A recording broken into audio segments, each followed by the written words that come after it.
Assalamualaikum warahmatullahi wabarakatuh.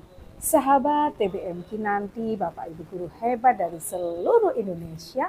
Ketemu lagi dengan saya Ibu Emi Sudarwati dari TBM Kinanti Borno, Bojonegoro, Jawa Timur.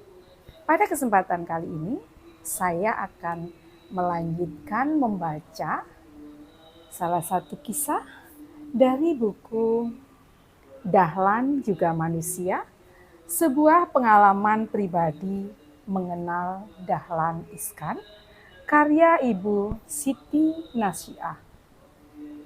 Yang akan saya baca pada kesempatan kali ini adalah pada jilid 7 atau pada bab 7 dengan judul Makanan Hilang, Puasa. Petuah orang tua yang berbunyi, nek mangan ojo disambi. Jika lagi makan jangan mengerjakan yang lain. Tampaknya terbukti. Aku yang kerap makan sambil memetik buahnya. Hal ini terbukti dengan sering kehilangan makanan yang kadang sudah kumakan sebagian. Awalnya sih sempat bingung juga, kemana makananku, kemana bungkusanku. Padahal kuletakkan di meja. Semua wartawan tengah makan. Semua wartawan juga sama-sama pesan. Apa ada tuyulnya?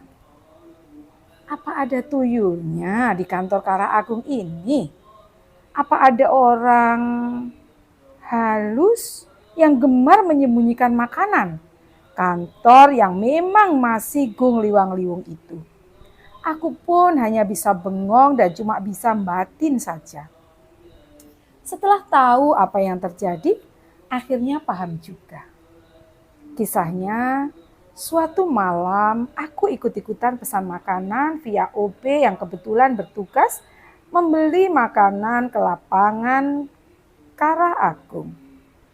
Makanan yang kugemari kala itu berupa lontong pecel.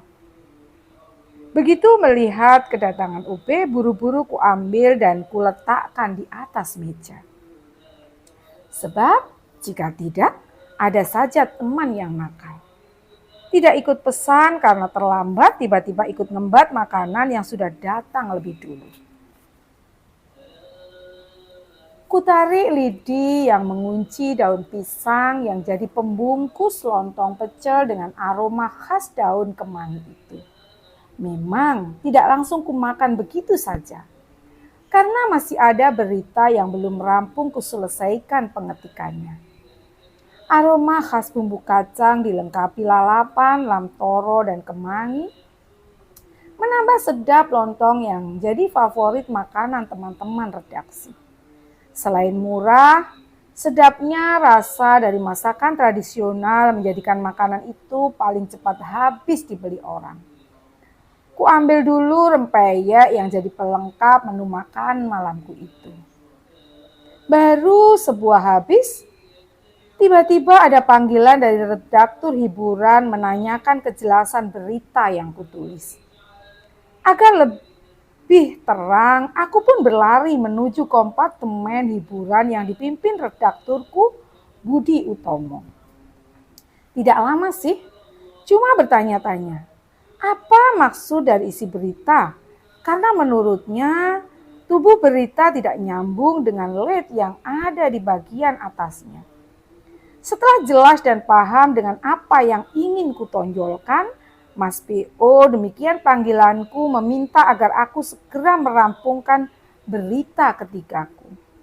Sial, begitu sampai di meja lontong pecel yang baru kumakan rempeyeknya yang kecil itu lenyap dari atas meja. Padahal rempeyek yang besar sengaja kusisakan untuk menemani makan lontong pecel yang memang dijual tanpa lauk lain tersebut. Pecel plus rempeyek, kacang, atau teri saja. Bengong, aku pun celinguan ke sana kemari. Kuhampiri deks halaman 1 yang terdiri atas trio bomber, juga des halaman opini yang diperkuat Didik Puji Wono, Muhammad Maksum, serta Baihaqi. Tidak ada. Mereka semua asik makan makanan yang telah dipesan. Iseng aku pun bertanya-tanya pada mereka. Apakah tahu bungkusan lontong pecel yang ada di atas mejaku? Semua menggeleng, semua mengaku tidak tahu. Lah kamu taruh di mana loh? Kata Pak Siraj. Mantan penyiar radio itu sambil menyantap makanan bersama Pak Solihin dan Pak Margiono. Malu, aku pun kembali ke meja dengan ayunan kaki lunglai. Perutku kruyuk-kruyuk. Harumnya aroma bumbu pecel plus daun kemangi yang dimakan senior-seniorku makin menambah lapar di perut.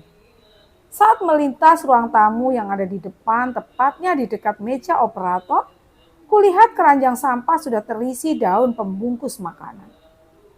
Ragu-ragu, kuamati keranjang yang sejak siang terlihat bersih karena ada kebiasaan tidak memperbolehkan sampah menumpuk. Kantor redaksi harus bersih dari sampah. Makanya setiap ada sampah sedikit lalu diangkut. Lah ini kok sudah ada bungkusan pecel? Apa ada OB yang menyelonong ke mejaku dan langsung mengambil makananku untuk dibuang karena dikira tidak habis? Teka-teki seputar hilangnya lontong pecelku masih belum terjawab jelas. Tiba-tiba pintu ruang kerja Pak Bos terbuka. Aku pun menganggukkan kepala pada orang nomor 1 di jauh pos itu sebagai tanda hormat. Pak Bos keluar dengan wajah ramah, tersenyum sendiri. Kulihat tangan kanannya diusap-usapkan ke celananya. Tumben, pikirku, pakai senyum-senyum lagi. Enak pecelnya, katanya sambil ngelonyor masuk menuju ruang redaksi dan mampir ke ruang kaca pusat informasi atau bank data. Aku hanya bisa bengong. Kalimat Pak Bos enteng saja. Tak ada perasaan dosa. Tak ada rasa penyesalan. Apalagi kata maaf. Baru sadar jika makananku dicuri Pak Bos. Oh ini toh yang nyuri bungkusan makan malamku. Pikirku dalam hati. Perasaan geli dan jengkel campur aduk jadi satu. Mau marah? Ya nggak mungkin lah. Nggak berani. Wong dengan bos besar. Kalau dengan Pak Solihin, Pak Siraj, atau Pak MG mungkin masih berani protes. Untuk minta ganti. Nah sama Pak Dahlan, siapa yang berani? Aku hanya bisa memanis-maniskan wajahku, padahal perutku keroncongan, konser minta diisi. Maklum, jam sudah menunjukkan pukul 21.00 waktu Indonesia Barat. Jam makan malam telah lewat. Untuk minta tolong diberikan lagi tidak mungkin. Redaksi dan teman-teman OB yang ada di ruang kaca juga tengah sibuk-sibuknya. Dikejar deadline. Akhirnya aku pun menahan lapar sambil meneruskan pekerjaan yang belum rampung. Kehilangan makanan ini tidak hanya sekali kualami. Beberapa kali bahkan. Tapi apakah semua makanan itu yang mencuri Pak Bos? Sejak ada pengakuan pecelnya enak, itulah aku pasang kuda-kuda. Setiap kali nitip beli makanan tidak hanya sebungkus, selalu 2. Barangkali saja hilang lagi, masih ada sebungkus sebagai cadangan. Daripada menahan lapar, daripada penyakit mahku kumat. Demikian tadi kisah dengan judul Makanan Hilang, Puasa. Salah satu kisah dari buku Dahlan Juga Manusia, sebuah pengalaman pribadi mengenal Dahlan Iskan karya Ibu Siti Nasiah. Sampai ketemu lagi pada kisah berikutnya dari buku yang sama. Mohon maaf jika ada kekilafan. Terima kasih atas segala perhatiannya. Wassalamualaikum warahmatullahi wabarakatuh. TBM Kinanti maju bersama literasi Indonesia.